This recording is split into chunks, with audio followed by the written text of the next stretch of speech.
What's going on with you guys? Welcome to another episode of Quick Learning. In today's episode, I will teach you how to recover your access to your account on Telegram. So this one is pretty easy. You just need to follow my steps and you can pretty much do it.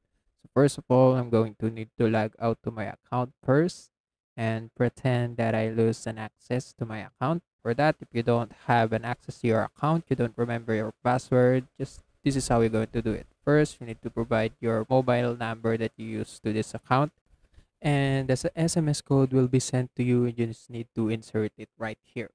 And since you forgot this password, your password, just click forgot password right here, and a code will be sent to the Gmail that you use to this account. So click continue and go to your Gmail, see the code and enter it right here. And after that, you can now have a new password. You can now set a new password for your account.